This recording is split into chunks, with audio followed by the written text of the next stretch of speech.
Imagine stepping onto the bridge of the Enterprise, looking at a wall panel and just saying, "Computer, summarize all known anomalies in Sector Gamma Quadrant 4." Right.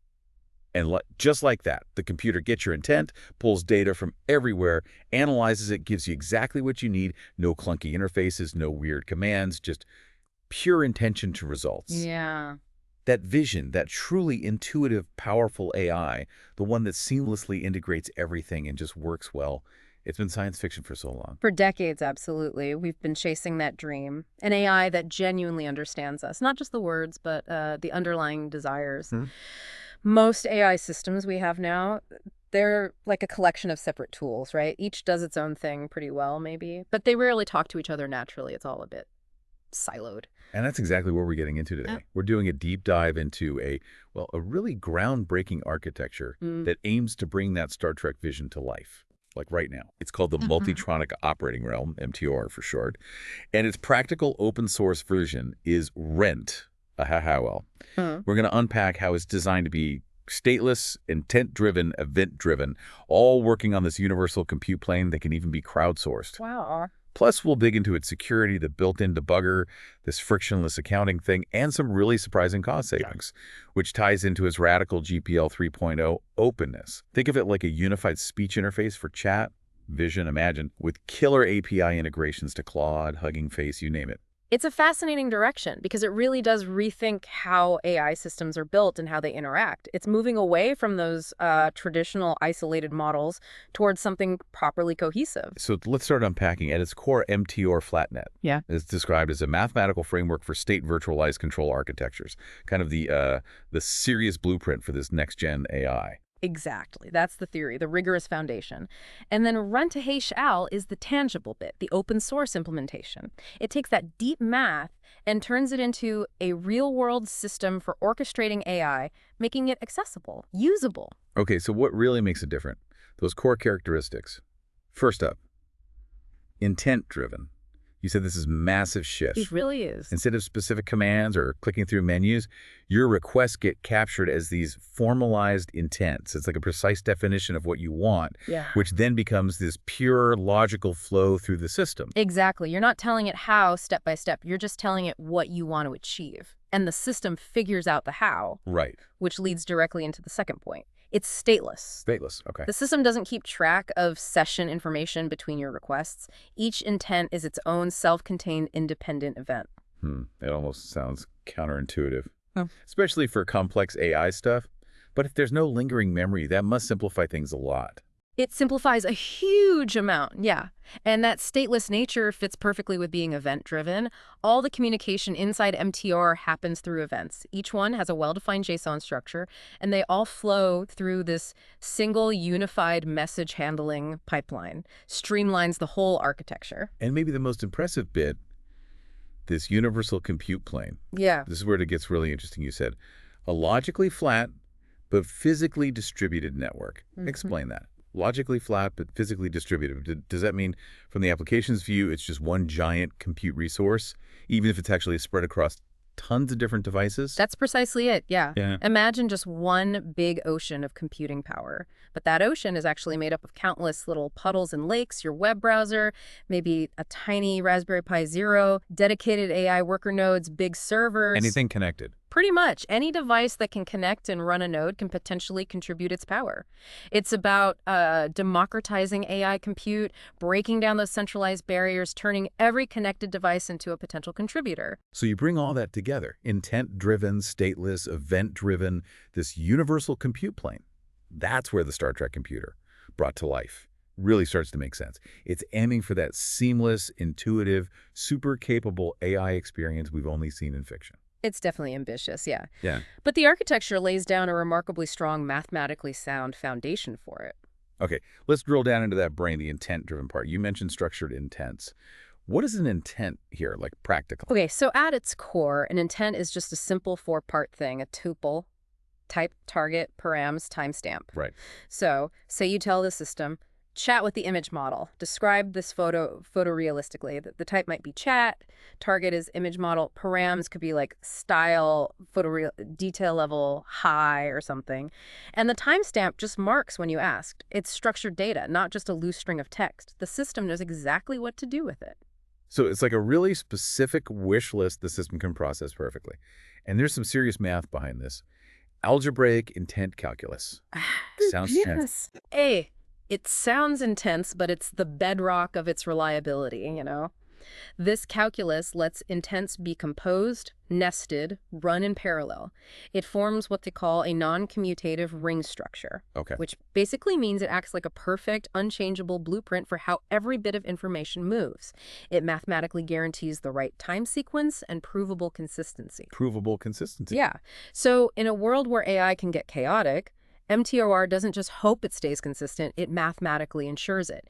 It proves the system will behave as expected even under heavy load or when lots is happening at once. That's huge for building reliable AI. Yeah. So how does an intent actually travel through this brain? What's the journey from my wish to getting a result? Right. It all starts with intent capture. Yeah. That could be anything, typing text, speaking a command after a wake word like computer, uploading an image for vision analysis, clicking a button. Once it's captured, it enters this structured processing pipeline. First step. First, intent validation. Just make sure everything's there and formatted right. Then queue management. It goes into a thread-safe queue, keeps things fair for everyone using it. Okay. After queuing, the system does worker selection. It intelligently figures out the best AI worker or realm for that specific intent. Maybe a text model for chat or a vision model for an image. Gotcha. Then intent execution sends the intent to that chosen worker. The raw output comes back, goes through result transformation to format it nicely, and finally, result delivery back to you, the client. This whole pipeline handles everything: chat, vision, image generation, speech, hiding all the complexity of the different AI systems underneath. Okay, back to the stateless idea. Yeah. It still sounds a bit odd for complex stuff. Like most apps need session state, right? Why is being stateless here such a game changer for scaling and reliability? Are there any downsides, maybe, that developers should know about? Well, it's all about efficiency and resilience, really. When each request is its own self-contained event, you get huge benefits. You can scale horizontally, just add more nodes without needing complex shared memory. There's no session state to sync up across all the nodes. Okay.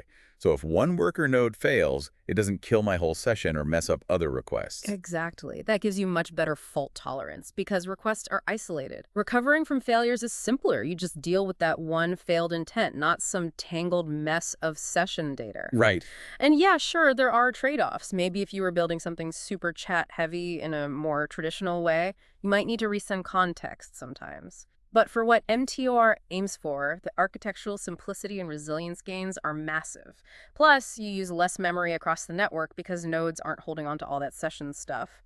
And maintaining consistency without state. How does this mathematically robust system keep everything aligned if individual nodes don't remember past interactions? That's where the state virtualization theorem comes in. It's a formal proof, actually. It shows that even though the nodes themselves are stateless, you can fully reconstruct a consistent system state just by looking at the time-ordered log of all the intents.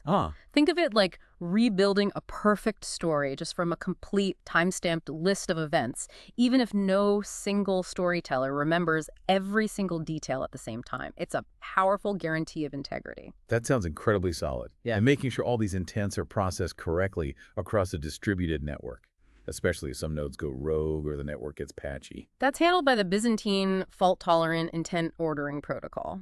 It uses timestamps and cryptographic hashes to ensure a single, consistent order for all intents across the whole network. And it's super resilient. It can tolerate up to N13 malicious or faulty nodes. A third of the nodes can be bad. Yeah, even if a third of your system is compromised or just breaks, it can still maintain integrity and function correctly. It even handles network splits, gracefully keeps local consensus going until things can merge back together. It's built for maximum trust in, well, unpredictable environments. Wow, okay. That's some serious resilience baked right in. Now that universal compute plane, this is the crowdsourcing AI power part. How flexible is this network? What kind of devices can join in? MTOR flatnet is really designed to be open, like we said, logically flat, physically distributed. So any device that can connect and run the node software, a browser, a tiny Raspberry Pi Zero, a hefty AI server, Even your tablet could potentially become a compute node, a vertex in this network graph. They connect using WebSockets, HTTP, or secure in rock tunnels. And it hides the differences between all the AI systems, right? Supports different realms, you call them. Like for text, it can use local models, a llama, but also external APIs like Hugging Face, Claude. Yep. Yes, exactly. It's meant to be plug and play. For vision, it uses local lava models and can even grab real-time video from webcams, sending image chunks, which is key for continuous streams. Yeah. Image generation uses stable diffusion.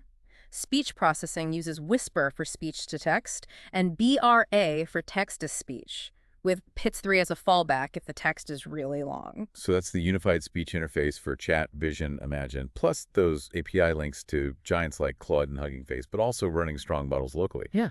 Okay, but with all these different workers, models, how does the system know where to send my intent efficiently? That's the crucial job of the intent router.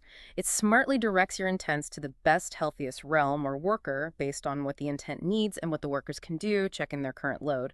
The intent routing protocol is designed for O-log-N complexity in a balanced network. Well, it's fast, even if the network gets huge. Exactly. Like looking up a word in a massive dictionary, you don't scan every page, you narrow it down super fast. That O-log-N means it's efficient even for enormous growing networks. Intents get where they need to go quickly. And connecting all these distributed nodes, especially if they're stuck behind firewalls or home routers, that's usually a nightmare. How does MTOR get around that without needing complex network setups? It cleverly uses ngrok integration for secure NAT traversal. That lets intents get delivered across network boundaries without needing VPNs, manual port forwarding, or fiddling with firewalls. It makes deploying and managing a truly distributed network across different places and devices way, way easier. Okay, so we've got this incredibly powerful, distributed, secure system. But, anyone who's managed complex tech knows the real challenge isn't just building it. It's knowing what the heck's going on inside when things act weird. Which brings us to the built-in debugger and frictionless accounting. Absolutely. Crucial for trust and transparency. The system gives you comprehensive monitoring via a web interface. You can see QDEPs, processing stats, dynamic health scores for each worker, including blacklisting and recovery states. So you can actually tell if a worker node is having a bad day and maybe take it offline without the whole system falling over. Precisely. You also get detailed costs system-wide, user-specific usage patterns, performance metrics broken down by query type, chat, vision, imagine, speech, even a live list of who's using the system. And frictionless accounting. Sounds amazing for anyone who gets those cloud bills. What's that mean practically? It means real-time cost tracking for individual users for the whole system. It shows total query time and total cost, like right down to the cent as things happen. That level of transparency is incredibly rare in complex AI setups. Wow. And for the admins, the sysops, it offers real control. View users, ban troublemakers, kill runaway queries, dynamically manage the AI workers and Hugging Face models, all on the fly. That is an impressive level of control and visibility. Okay. Security. What makes it so robust against tampering or bad actors? It's got several layers built right into the core design. Intent integrity uses ED25515 signatures. Think of them like unforgeable digital stamps on every intent, prevents tampering as it moves around. Replay protection uses monotonic timestamps. Stops anyone from just resending an old request to mess things up. Privacy comes from end-to-end encryption, keeping the intent confidential from start to finish. And for accountability, audit trails use immutable logs. Everything is recorded, nothing can be changed later. Full forensic capability. I even saw something in the source code, a check for weapons function in the vision response. That sounds like a very practical, real-world security feature. Yeah, that's a great example of integrated safety. If the vision analysis detects words like knife or gun in its own description of an image, it can immediately trigger an alert, maybe that facility lockdown message. It shows how you can embed proactive security right into the system's behavior. And building trust beyond just solid code. You mentioned something more foundational. Right. They've gone a big step further with formal verification. Key theorems, like that state reconstruction theorem we talked about, the one that underpins the stateless consistency, they've been mechanically verified using the cock-proof assistant. Coke? Okay. Yeah. Yeah. It means there's mathematical, provable correctness behind these critical parts. You're not just trusting the code someone wrote, you're trusting the math that proves the code does what it claims. Provable correctness. That is a massive differentiator when AI can often feel like a black box. Okay, let's zoom out. Beyond the tech brilliance, what's the wider impact here? Especially this openness in the economics. This eternal openness idea seems really unique. It really is. They call it radical openness. It's GPL 3.0, yes, but with these crucial extra terms designed to guarantee eternal openness. It's not just open source now, it's permanently open source. And these terms are pretty strict, aren't they? Really aiming to stop companies from closing it off later? Absolutely, they state it clearly.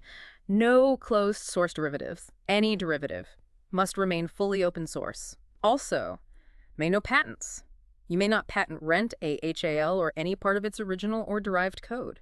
And critically, all license must propagate. Any distribution must include this exact clause to ensure eternal openness. Wow. The project's philosophy is blunt. This project is free forever. If you change it, it stays free too. It's a powerful stand against taking free work, closing it, and profiting exclusively. That's, yeah, truly revolutionary for licensing. Yeah. How does that translate into actual economic impact compared to what's out there now? The cost reduction is just unprecedented. Think about traditional IoT infrastructure, usually leaning heavily on cloud services.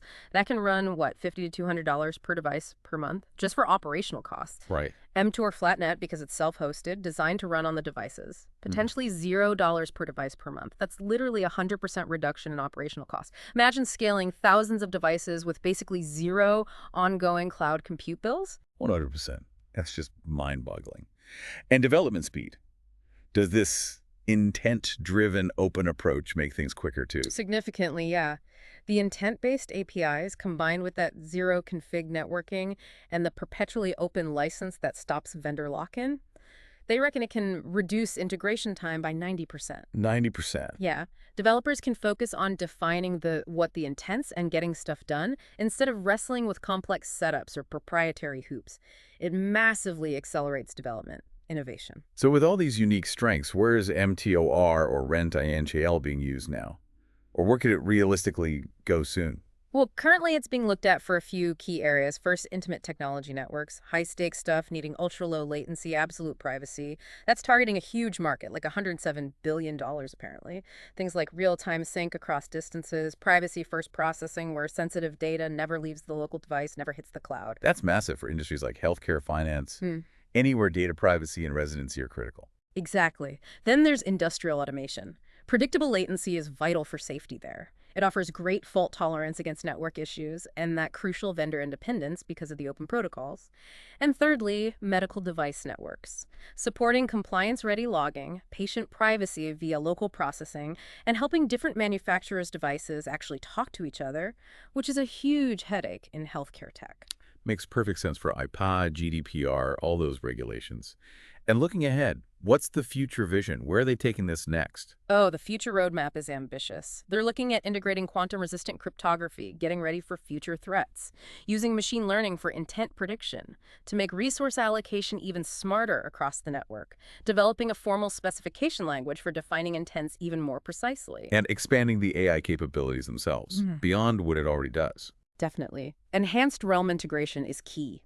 Adding document processing, more advanced audio stuff beyond just speech, full video analysis and generation, even more complex multimodal reasoning, so the AI can understand and create across different data types seamlessly. Wow. Plus, work on advanced intent routing and distributed deployment for multi-region availability, pushing compute right to the edge, enabling federated privacy models, building robust mesh networking. It's all about making it even more scalable, more resilient globally, making that Star Trek computer vision a proper reality for everyone. What a deep dive. I mean, this is an incredibly innovative system that really does promise to redefine how we interact with AI, making it more intuitive, much more robust, and way more accessible. Stateless, intent-driven, event-driven, running on that universal compute plane that can be crowdsourced, all backed by math proofs and this radical openness. It genuinely makes you question the old assumptions, Yeah. about where powerful AI has to live and who gets to build and own it. So as AI gets woven deeper into our lives, systems like MTOR Flatnet really challenge us, don't they? To think, what if the most powerful, flexible, trustworthy AI isn't locked away in some giant data center? What if it's distributed, truly open, running on the devices all around us? What new possibilities does that eternal openness unlock? For innovation, sure, but also for our privacy in a future where AI is just everywhere.